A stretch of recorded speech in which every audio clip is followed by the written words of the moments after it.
Are there any changes or additions to tonight's agenda? Yeah, on the new business, item 9A,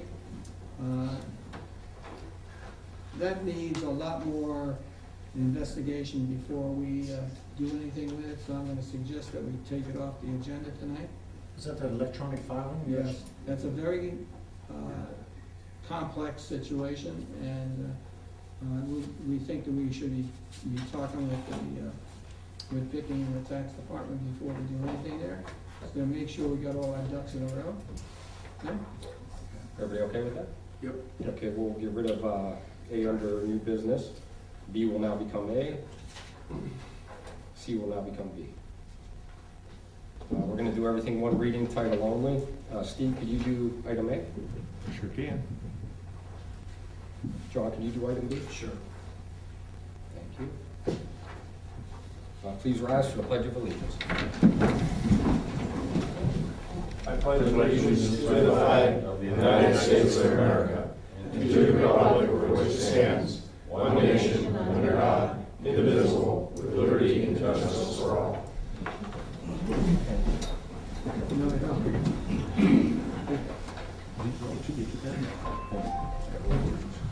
Clerk, roll call, please. Mr. Mazzini? Here. Mr. Kay? Present. Mr. Morvay? Yes. Mr. Rogers? Here. Mr. Squirrel? Here, 5 are present, we have a quorum. Approval of minutes from August 14th. Any changes or corrections? Hearing none, the minutes stand. Reading of communications. Mr. Rogers? I have no communications. Mr. Scabola? nothing? Mr. Morbe? No, just people are wondering, what's going on 224 and when the project's gonna start and all that. It's just normal business, so that's all. I've had the same calls. Yeah. Mr. Kay? Yes, Junior Women's League contacted me again about, they're really concerned that we're gonna pave the village green the day of their, the week before their fall market. And if we were to do that, that would cause them financial ruin. And I told them, I assured them once again, that Mr. Joseph Moreno has promised me they won't do it. He's willing to be like Gentleman Square, lay down in front of the building. If you don't, we'll have 40 armed women here at the next meeting. Mr. Moreno? Yeah, a couple of items. I received a letter from Armstrong, our cable provider, and they're going to be sending a letter out to all of their customers that they're going to start phasing out the analog signals. Anybody that still has an analog TV is going to have to get a little adapter, which they're going to offer for free to their customers. And you can either order them online or stop at their offices to pick one up, and you have to put this device on your television in order to pick up that digital signal if you're going to use an old analog television. Those letters will be going out in the next couple of weeks to the residents. They just wanted to give us a heads up before the letters go out. So if you do get any calls on that, if you want to direct them to me, I can offer them whatever information is available. They sent those out last week. Oh, they did? You did get it all right? Last week. Well, yeah, this was August 28th when I received it. And ODOT, the project the mayor is talking about, both their ODOT's project as well as the city's project are both starting on Monday. I did talk to representatives from ODOT, and they are going to concentrate on the storm sewer work the first couple of weeks, so they probably won't even get to the grinding before the spring market. Shortly after they're done with the storm water work, then they'll be grinding the whole section from Village Green all the way up to Telsmith and all the way around the Village Green, and then paving afterwards. That's the schedule they have at this particular time, and I made mention of the fact that the market, which happens on Saturday, and they definitely will not be working on the weekend, so there wouldn't be any interruption with their work or the market, even if they were grinding or doing something that would not be happening during the weekend anyway. So I have some assurances from ODOT and their folks that they won't interrupt with the fall market that's happening on, was that September 21st, I believe. Our project, the same thing. I'll let Dave give a report on the schedule on that one, but starting on the same day as well. That's all I have correspondence on. Reports of committees, boards, and city manager. Mr. Rogers? No report. Mr. School? No? Mr. Morbe? The fire district partnered with the Canfield Rotary and out at the fair They had a fire safety blow-up type apparatus there for the kids to go through. When they did, there was all kinds of placards inside that taught fire safety to the children, call 911, stop, drop, roll, those types of things. When they came out, they received a little helmet. They were now a junior fire chief, and it was a success. It really went over well. The kids loved it. The fire district helped out, and so it was all good. I saw a lot of kids running around with the Yeah. helmets on, Yeah.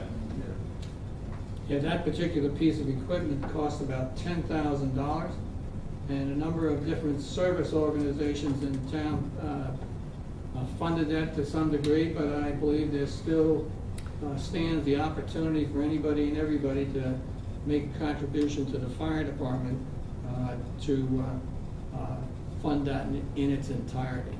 It's a great success, and it's going to be used on a continual basis throughout the year for different events by different departments, for that matter. Okay? Not only in our school system, but in also surrounding communities that might be interested in using it. Super piece of equipment. Mr. Kay? Yes, as you see, there's a final line for Mayor's Court of $3,173.09. I believe it's the first month that we've increased the court cost to $75 from $60 to $75, more in line with what everybody else is doing. And come October, you'll see a proposal to adjust our fines. There's just a few of them just a little bit out of line. I felt they may be 20 years behind, so we're going to make an adjustment. Thank you. Mr. Warino? Yes, talking about the fair, we did have the sidewalk project on Fairground and Hood completed in time for the fair. I was able to get out there and capture a picture of a lot of folks using it already, so it worked out real well. It was getting some usage, and I did actually forward that on to ODOT as well, who helped fund the project, and they were happy to get the pictures and see that it was being used.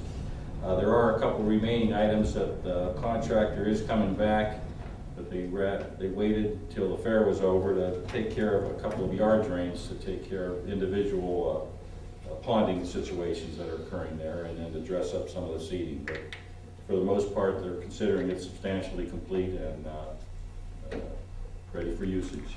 Joe, did they seed any part of that before the fair? Yeah, it was all hydro-seeded, but there was no rain to help any of it grow. It did take off with some of the dew, I believe, that's happening overnight, and if you look at it today, it's pretty green. It's coming up pretty well. Ordinance tonight, we have two orders of business to take care of. The first being the authorization of the city manager to enter into a contract with Michael Benson Associates for bidding assistance in project management and resident and project inspection services.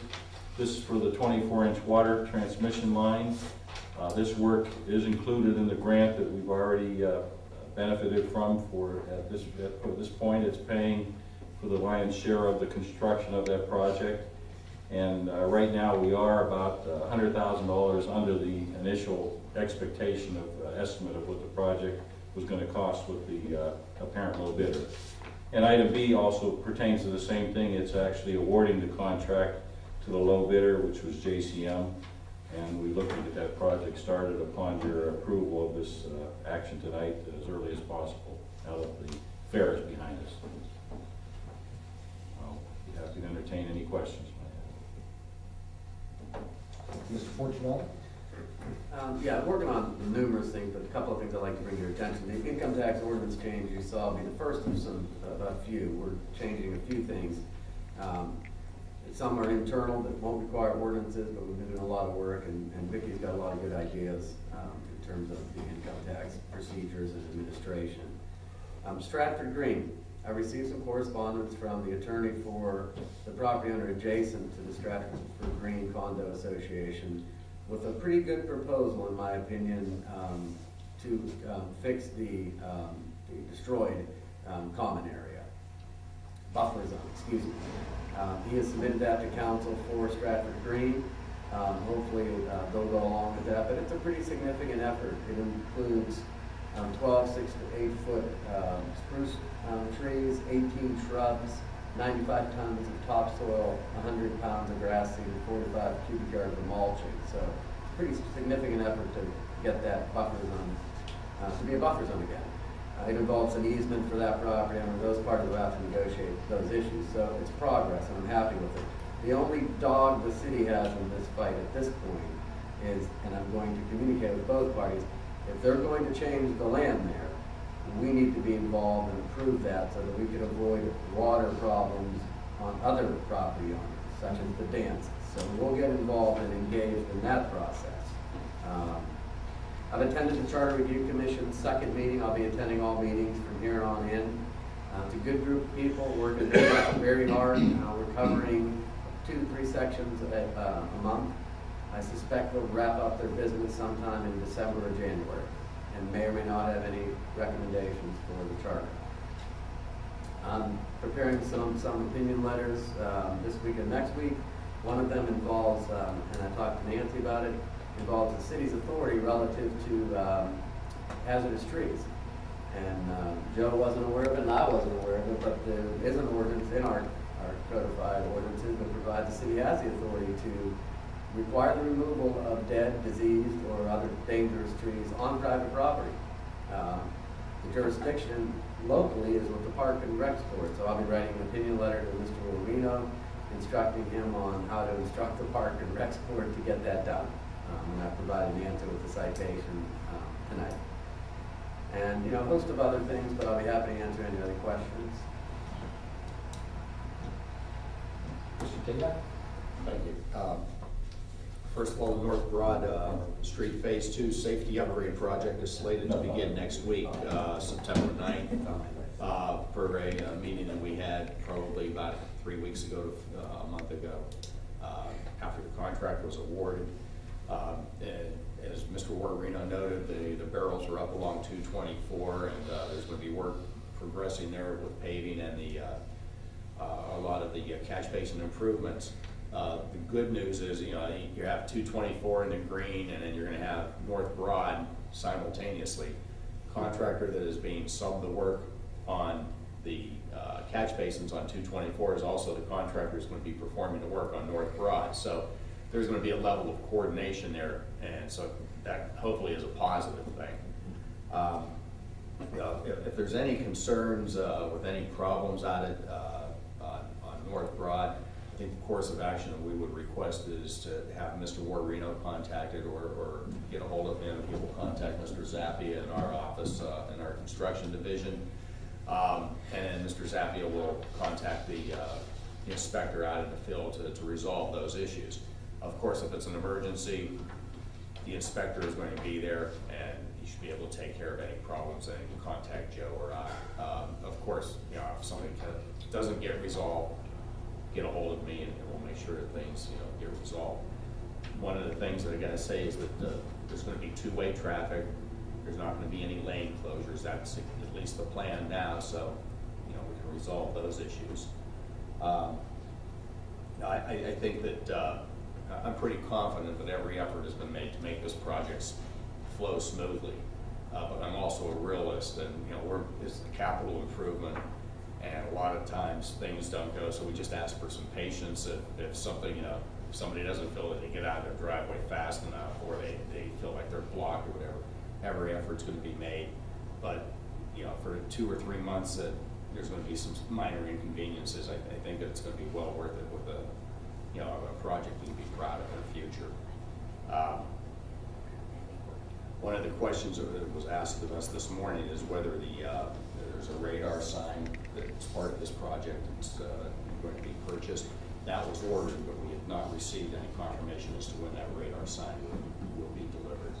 We hope to see that fairly shortly, early in the project. Just some minor other things. We've got applications for the Ohio Public Works Commission round of funding. One applicant, both of these applications will be submitted on Friday on behalf of the city to Eastgate. The first one is the Fairview Storm Sewer Project, and the other one is the Verdant Culvert Replacement Project, Priority 1 and Priority 2 for that.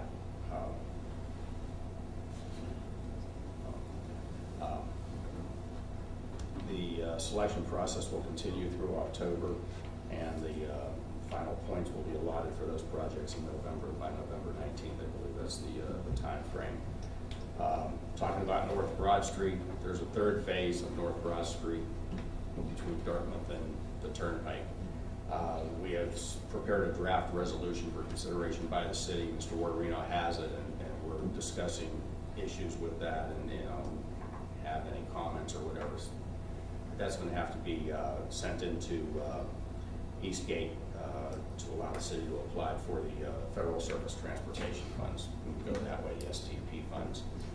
And lastly, we have a proposal into Mr. Warderino for the some stream straightening downstream of the culvert, crossing Timber Run, just south of Alabaster Court, the twin culverts there.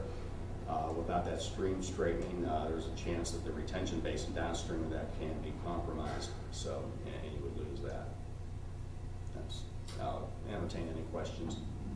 I did have some questions when people call about the barrels. Yes. Around the green and everything, there's signs that say road closed. Is that part of that project? That is 46, I believe. Right past Leffingwell.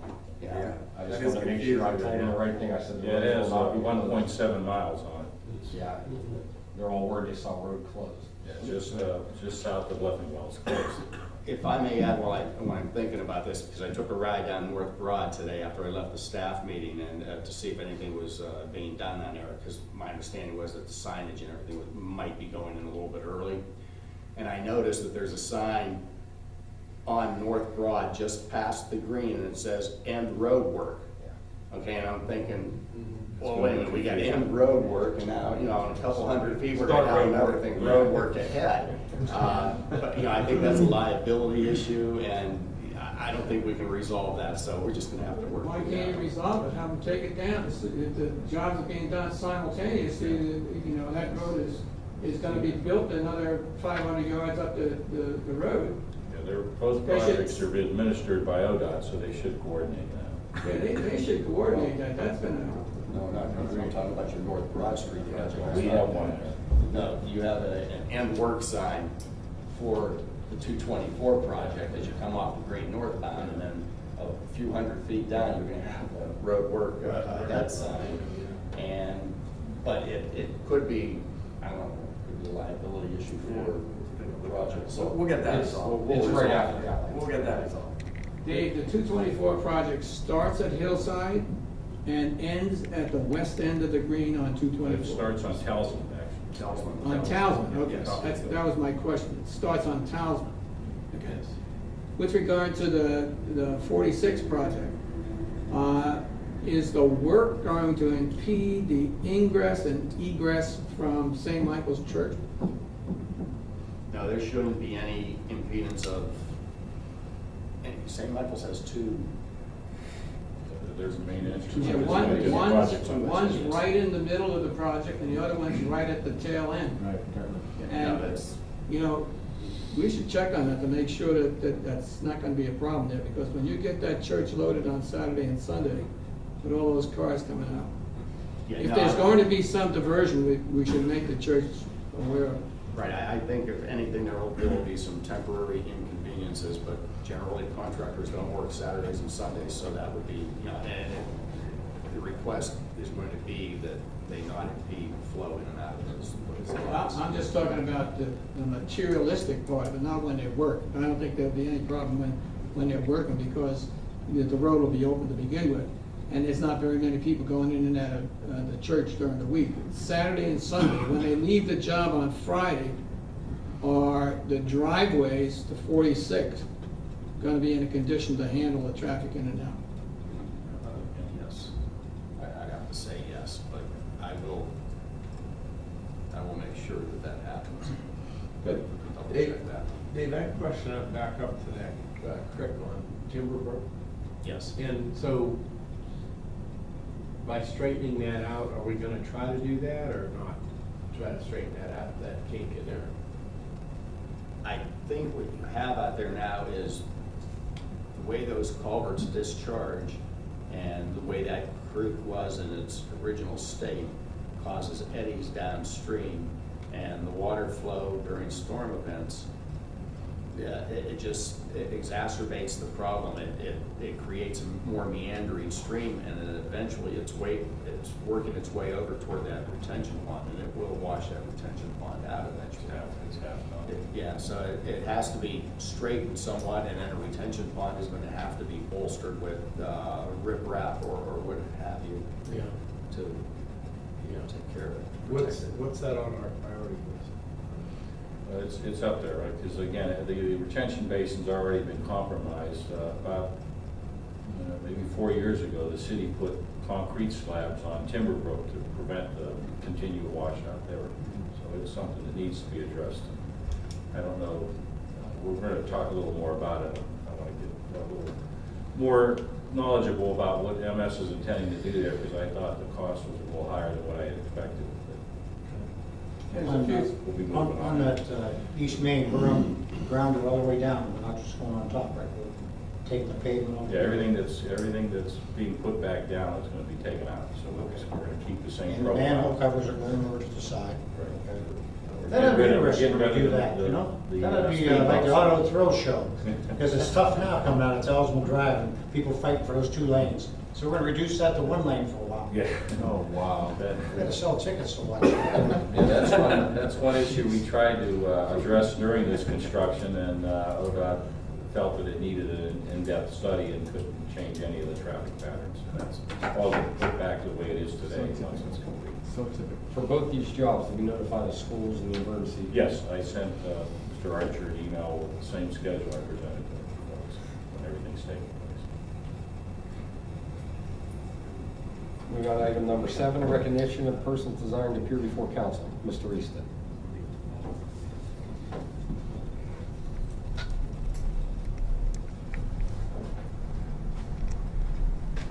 I'm Steve Easton, 280 Glenview Drive in Canfield.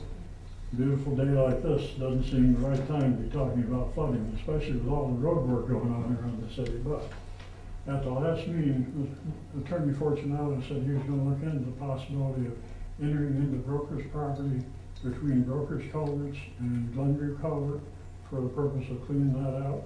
And I just wondered what the status was. Well, what I said was that I was going to clarify the existence of a statute in the revised code that allows the city to do that. Yeah. And in fact, I have informed the city manager that the city does have that authority. There is a statute in place that allows the city to do that. Okay, and the next question goes to Joe. What are we And gonna we do? need to, we'll be soliciting quotes for what the work will entail, and then we can award a contract to get that taken care of. This fall yet, before winter? Well, I would hope so. Okay, thank you. If you have any interest, Mr. Easton, it's 7/15/47 of the revised code. Just so it's there, that's good, thank you.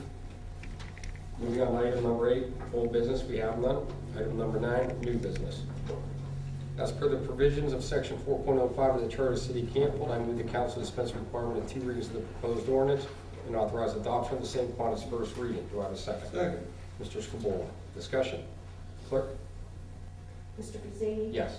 Mr. Kay? Yes. Mr. Morvay? yes. Mr. Rogers? Yes. Mr. Chacon? Yes. That passes 5-0.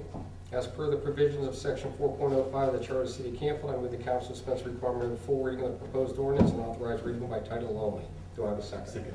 Mr. Rogers, discussion. Clerk? Mr. Pizzini? Yes. Mr. Kay? Yes. Mr. Morvay? Yes. Mr. Rogers? Yes. Mr. Chacon? Yes.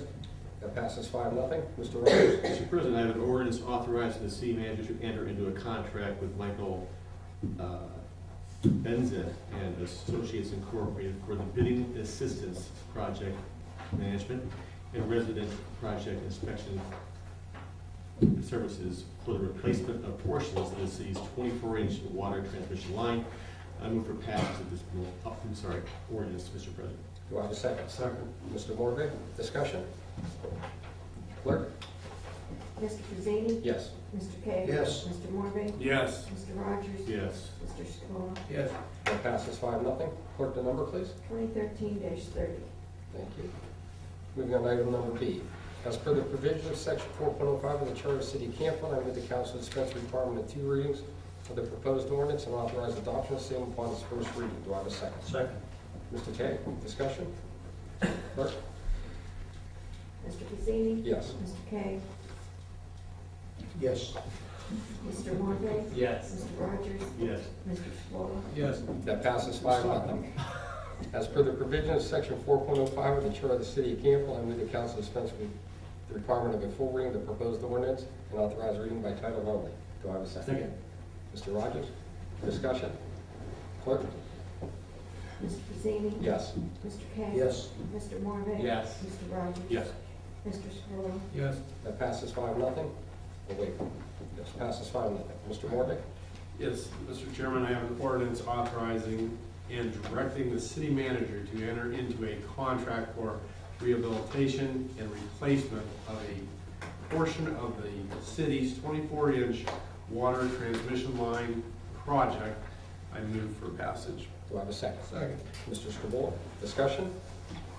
Clerk? Mr. Pizzini? Yes. Mr. Kay? Yes. Mr. Morvay? Yes. Mr. Rogers? Yes. Mr. Chesler? Yes. That passes 5-0. Clerk, the number, please. 2013-31. Thank you. Moving on to item number 10, councilman's comments. Mr. Rogers? Well, listen, we had a good fair this year, no issues, problems in the city. Thank God for that. But I think we can pat ourselves on the back for the police force doing a good job with the streets again this year too. So watching that, so I'm very, very happy for that. But that's all I can say. Thank you. Mr. Scavullo? Yeah, we're going to be entering into, starting next week, a really confused center of town type of thing here with all this construction. Just to let everybody know that we just got to be patient for a while because traffic is not going to flow like it ordinarily has, and soon enough it'll get done and be better. Mr. Morgan? Yeah, I didn't really have anything for this evening, except the school kids are back in school, and I know the teacher, she asked the one little boy, she says, where was the Declaration of Independence sign? He said, on the bottom. Oh my gosh. Oh. Mr. K has nothing after that. Mr. Dale? I do have a saying I wanted to share with you tonight. Never argue with a fool. People might not notice the difference. I'd like to thank everybody for coming. Meeting is adjourned.